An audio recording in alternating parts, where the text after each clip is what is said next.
இந்த நேரமும் உழைக்க வேண்டும் என்று இந்த உலகத்தை மட்டுமே பற்றி சிந்திக்கிற ஒரு மனிதன் அவன் ஓய்வாக இருக்கிற பொழுது, அல்லாஹ்வை நினைக்க மறந்துகிற பொழுது இறுதியிலே கை செய்தப்பட்ட ஒருவனாக மாறிவிடுகிறான் என்று ரசூல் ஸல்லல்லாஹு அலைஹி வஸல்லம் அவர்கள் சொல்லுகிறார்கள். எனவே இந்த இரண்டு நிஅமத்துகளையும் சரியான முறையிலே உடல் ஆரோக்கியம் இருக்கிற நாங்கள், சரியான முறையிலே ஓய்வு நேரத்தை பெற்றிருக்கிற நாங்கள் சரியாக இதனை பயன்படுத்தி அல்லாஹ்விடத்திலே நாங்கள் அவனுடைய பொருத்தத்திற்கும் அவனுடைய ரஹ்மத்திற்கும் அவனுடைய அன்பிற்கும் உரியவர்களாக மாற வேண்டும். அதே போன்று அன்புக்குரிய தாய்மார்களே,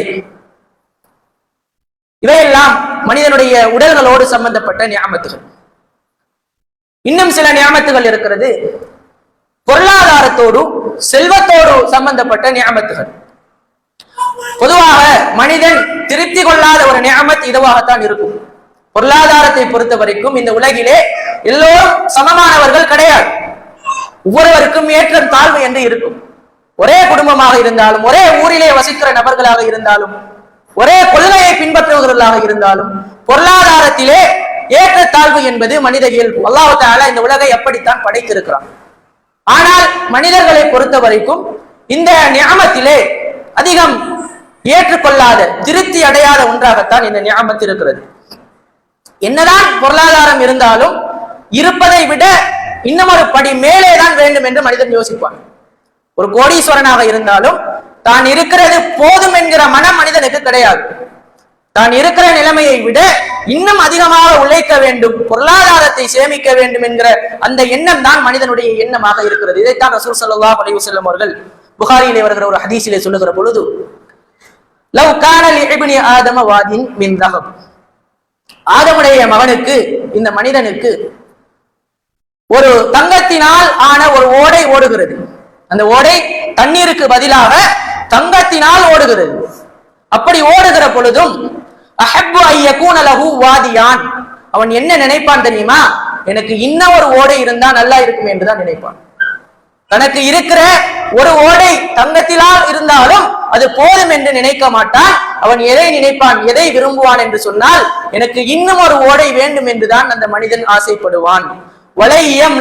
இறுதியாக ரசூல் ஸல்லல்லாஹு அலைஹி வஸல்லம் அவர்கள் சொல்லுகிறார்கள், இந்த மனிதனுடைய ஆசை இப்படித்தான் இருக்கும், இதைத்தான் அவன் விரும்புவான். அவனை நிரப்பாது, அவனுடைய வாயை, அவனுடைய ஆசையை நிரப்புவது எது தெரியுமா? இல்ல துராப், மண் தான் அவனுடைய வாயை நிரப்பும்.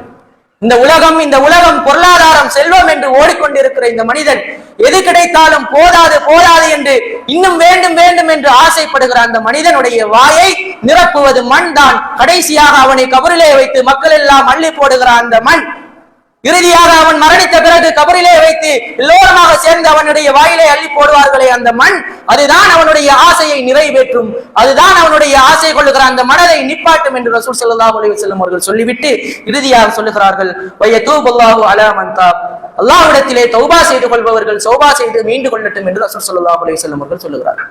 இன்று நாங்கள் இந்த ஹதீஸை யதார்த்த பூர்வமாக பார்க்கலாம். எவ்வளவுதான் பணம் இருந்தாலும் போதும் என்ற மனம் இருக்காது. ஒரு நாளைக்கு 2000 ரூபாய் உழைக்கிற ஒரு மனிதன் அது போதும் என்று நினைத்தால் அது போதும், அதற்கு கூட உழைக்க வேண்டும் என்று ஆசைப்படுகிறான் என்று சொன்னால் அவனுடைய பேராசை. இப்படி ஒவ்வொரு படித்தரமாக நாங்கள் பார்க்கலாம். கோடிக்கணக்காக உழைக்கிற மனிதன் கூட இதைவிட அதிகம் வேண்டும் என்றுதான் யோசிப்பதாக ரசூல் ஸல்லல்லாஹு அலைஹி வஸல்லம் அவர்கள் சொல்லுகிறார்கள். அதே போன்று இன்னும் ஒரு ஹதீஸிலே ரசூல் ஸல்லல்லாஹு அலைஹி வஸல்லம் அவர்கள் சொல்லுகிற பொழுது, உண்மையான செல்வம் எதுவென்று தெரியுமா? ஒரு மனிதனுக்கு உண்மையான பொருளாதாரம் எதுவென்று சொன்னால், லைஸல் கினா அன் கஸரத்தில் அரத், உண்மையான செல்வம் பொருளாதாரம் என்பது அதிகமாக பொருளாதாரம் சேர்ந்திருப்பது கிடையாது. அதிகமாக பொருளாதாரம் குமிந்து அதிகமாக செல்வமாக இருந்து தான் ஒரு கோடீஸ்வரன் என்று நினைத்துக் கொண்டிருப்பது அல்ல உண்மையான செல்வம். வலாகின்னல் கினா கினன் நஃப்ஸ், உண்மையான செல்வம் என்பது எது தெரியுமா? போதும் என்ற மனம். என்னுடைய வாழ்வில் நான் உழைக்கிற இந்த உழைப்பு போதும் என்று ஒருவன் நினைத்தால் அதுதான் உண்மையான செல்வம், அவன் தான் உண்மையான செல்வந்தன் என்று ரசூல் ஸல்லல்லாஹு அலைஹி வஸல்லம் அவர்கள் சொல்லுகிறார்கள்.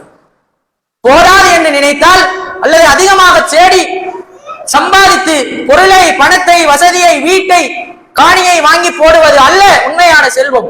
போதும் என்கிற மனம், அந்த உள்ளம் பொருந்திக் கொள்ளும், இது எனக்கு போதும் என்று நினைத்தால் அல்லாஹ் தஆலா அதை தான் உண்மையான செல்வமாக கருதுவான். அதே போன்று அப்படி நினைக்கிற மனிதனுக்குத்தான் அல்லாஹு தஆலா அதிகமாகவும் கொடுப்பான். போதாது போதாது என்கிற மனிதனுக்கு கடைசி வரை போதாது. ரசூல் ஸல்லல்லாஹு அலைஹி வஸல்லம் அவர்கள் சொல்லுகிற மாதிரி அவனுடைய வாயை நிரப்புவது அந்த மண் தான். போதும் என்று ஒரு மனிதன் ஒதுங்குகிற பொழுது அல்லாஹ் தஆலா அவனுக்கு அதிகமாக கொடுப்பான் என்பதை நாங்கள் உணர்ந்து கொள்ள வேண்டும். எனவே எங்களுடைய வாழ்விலே பொருளாதாரத்திலே போதும் என்கிற அம்சம் மிக முக்கியமான ஒன்று. அந்த நிஅமத்தை நாங்கள் உணர்ந்து கொள்ள வேண்டும். கிடைத்திருக்கிற இந்த நிஅமத் இது போதும் என்று நாங்கள் ஏற்றுக்கொள்ள வேண்டும். அந்த மனம் வருவதற்கு ரசூல் ஸல்லல்லாஹு அலைஹி வஸல்லம் அவர்கள் ஒரு உதாரணத்தை சொல்லுகிறார்கள். உங்களுக்கு போதும் என்ற மனம் வேண்டுமா? நீங்கள் உன்துரு மன் ஹுவ அஸ்ஃபல மின்கும், நீங்கள் இருக்கிற இந்த நிலைமையை விட உங்களிடத்திலே தாழ்ந்த ஒருவரை நீங்கள் பாருங்கள்.